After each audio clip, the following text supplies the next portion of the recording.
Good morning students, welcome to this English पुर class. Friends, आप सबका इंग्लिश पुर की इस क्लास में स्वागत है। फ्रेंड्स आपको पता है syntax is going on and we are going to study second rule of the syntax. Friends, study के क्लास में मैंने बताया था सिंटैक्स क्या होता है।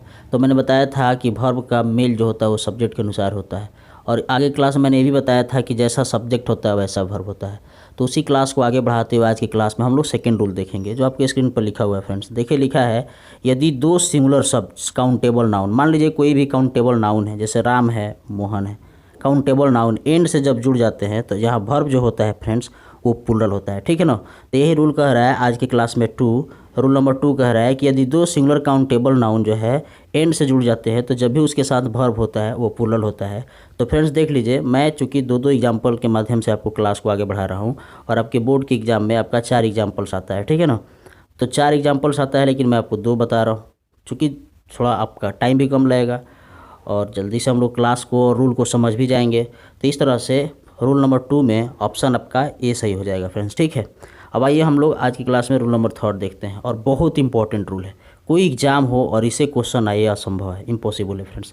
देखिए, अगर कोई यदि किसी सेंटेंस में इफ़ आ जाए फ्रेंड्स, क्या आ जाए, इफ़ आ जाए, या एज इफ़ आ जाए, क्या आ जाए फ्रेंड्स, एज इफ़, या एज दो आ जाए, एज दो आ जाए, या आई विश आ जाए, या सी विशेष आ जाए, या दे विश आ जाए, तो जो क्लॉज होता है ना, क्लॉज के सब्जेक्ट के बाद, मान लीजिए हम आगे बताएंगे, सब्जेक्ट के बाद जो वर्ब टू बी होता है, वर्ब टू बी का मतलब होता है इज, एम, आर, उसका पास्ट वाला फॉर्म वेयर होता है कभी भी। माने किसी भी सेंटेंस में अगर इफ़ के बाद, इसके बाद एज इफ़ के बाद, या आई विश के बाद सब्जेक्ट आता है, सब्जेक्ट के बाद अगर वर्ब की ज़रूरत पड़ती है तो हमेशा वेयर का प्रयोग करते हैं फ्रेंड्स। किसका प्रयोग करते हैं, वेयर का प्रयोग करते हैं। देखिए कैसे एग्जाम्पल लिखा हुआ है, 3 एग्जाम्पल आपके सामने लिखा हुआ है स्क्रीन पर, आप देख सकते हैं। फर्स्ट एग्जाम्पल लिखा है इफ़ आई एम यू, काश मैं तुम्हारी जगह पर होता, पहला हिंदी। दूसरा लिखा है इफ़ आई वाज यू, काश मैं तुम्हारी जगह पर होता।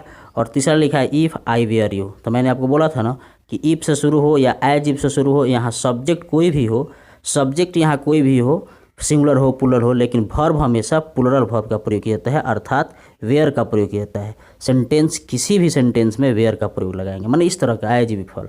तो फ्रेंड्स इस तरह से आपका रूल नंबर आज के 3rd में ऑप्शन नंबर आपका सी हो जाएगा फ्रेंड्स। एकदम रूल को आप याद रखेंगे, और धीरे धीरे हम आपको 2-2, 4-4 मिनट का क्लास, 5 मिनट क्लास देते देते आपको कम से कम 30 रूल मोस्ट इंपॉर्टेंट पढ़ाएंगे, जो आउट ऑफ 100 होगा, मतलब सिलेक्टेड रूल पढ़ाऊंगा फ्रेंड्स। ठीक है ना। तो एज इफ से सेंटेंस आपका ऑप्शन हो जाएगा ये सही ऑप्शन होगा। ठीक है। अब देखिए, आपको समझाने के लिए और समझाने के लिए मैंने दूसरा एग्जाम्पल लिया यहाँ, जैसे ही स्पीक्स, वह बोलता है, एज इफ, मानो ही वाज ए गॉड, कि वह भगवान हो, तो यह सेंटेंस सही नहीं होगा। ग्रामेटिकल पॉइंट ऑफ व्यू से आपका यह सेंटेंस सही नहीं होगा। आपका ऑप्शन यहाँ क्या हो जाएगा फ्रेंड्स, बी ऑप्शन सही होगा। तो दूसरे एग्जाम्पल के लिए आपका ऑप्शन बी होगा, जैसे ही स्पीक्स, वह बोलता है, as if he were a god, माने वह एक भगवान हो, मानो कि वह भगवान हो। तो चलिए फ्रेंड्स, आज की क्लास में हम लोग 3rd और 4 एग्जाम्पल देखें। ठीक है ना। और रूल नंबर आज चलते हैं 4 की तरफ। देखिए रूल नंबर 4 क्या कहता है, यदि 2 नाउन्स है और एंड से जुड़े हों, लेकिन उसमें एक ही व्यक्ति या वस्तु का बोध होता है, तो सिंगुलर वर्ब का प्रयोग किया जाता है। ठीक है ना। अभी तक का यह सबसे द मोस्ट इंपॉर्टेंट रूल है। अब मान लीजिए कि कोई 2 नाउन है, जैसे यहाँ एग्जाम्पल लिया हुआ है द प्रिंसिपल, ठीक है ना, और एंड से जुड़ गया है, और उसके बाद लिखा है टीचर। ठीक है ना फ्रेंड्स। तो देखिए यहाँ 2 सिंगुलर नाउन है, ठीक है, द प्रिंसिपल है, टीचर है। तो आप बताएंगे इस सेंटेंस को देखकर कि इसमें ऑप्शन कौन सा सही होगा। ठीक है ना। तो द प्रिंसिपल है, उसके बाद टीचर है, लेकिन प्रिंसिपल और टीचर के पहले एक आर्टिकल लगा है, जो प्रिंसिपल के पहले लगा है फ्रेंड्स। तो यदि 2 नाउन हो, लेकिन किसी एक नाउन के पहले आर्टिकल लगा हो, ए लगा हो, एन लगा हो, ए लगा हो, एन लगा हो, द लगा हो, तो आप समझ लीजिएगा फ्रेंड्स कि जो प्रिंसिपल है वही टीचर है, माने जो प्रिंसिपल का काम करता है वही टीचर का काम करता है। तो इस तरह से यहाँ ऑप्शन आर नहीं होगा। ठीक है ना फ्रेंड्स। क्या होगा, अब ऑप्शन आपका बी सही हो जाएगा, क्योंकि the principal and teacher is coming, माने जो प्रिंसिपल है वही टीचर है, वही आ रहे हैं। तो इस रूल को आप याद रखें। देखिए दूसरा एग्जाम्पल हमने बताया है आपको, ए हॉर्स। अब देखिए ये हॉर्स है और कैरेज। तो हॉर्स जो घोड़ा होता है, आज जो घोड़ा खींचता है गाड़ी को, उसको कैरेज बोलते हैं। तो हॉर्स और कैरेज के पहले आर्टिकल लगा है ए, इसलिए हॉर्स एंड कैरेज का मतलब हो गया आपका घोड़ा गाड़ी। ठीक है ना फ्रेंड्स। तो घोड़ा गाड़ी, तो ईज होगा वेटिंग फॉर अस, न कि ऑप्शन आपका बी हो जाएगा फ्रेंड्स, ठीक है ना। तो इस तरह से दूसरे एग्जाम्पल में आपका ऑप्शन ए हो जाएगा, ठीक है ना, क्योंकि यहाँ आर नहीं होगा, क्योंकि जो हर्ष है उसी में कैरेज लगा रहता है, ठीक है ना। तो इस तरह से आपका सिंटेक्स का रूल चल रहा है, वो किसी भी एग्जाम में आता है क्वेश्चन, ठीक है। तो आप जान लीजिए कि इसका ऑप्शन क्या हो जाएगा फ्रेंड्स, क्या हो जाएगा आपका, इसमें ऑप्शन आपका ए हो जाएगा।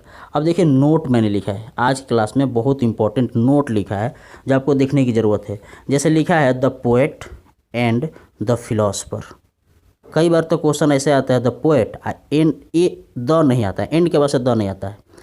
सिर्फ आपका आएगा परीक्षा में कई बार द पोएट, क्या आता है फ्रेंड्स, द पोएट आता है, एंड फिलोसफर आता है, द नहीं आता है।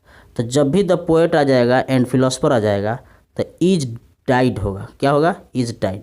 लेकिन देखिए बहुत चालाकी से मैंने आपको लिए नोट एक लिखा है the poet and the philosopher. इसका मतलब जो पोएट है वो फिलोसफर नहीं है, यहाँ चूँकि कट गया है our friends, are died, DIED, मतलब कवि और फिलोसफर दार्शनिक मर गए हैं। तो इस तरह से आपका ऑप्शन क्या हो जाएगा, आर होगा, ठीक है ना। तो यहाँ आर लिखा है और यहाँ DIED डाइड लिखा है। तो फ्रेंड्स आज की क्लास में हम लोग थर्ड रूल देखे, आगे क्लास का आप वेट करिए, हर रोज़ मैं थोड़ा थोड़ा करके आपका पूरा 30 रूल ख़त्म करूँगा, फिनिश करूँगा।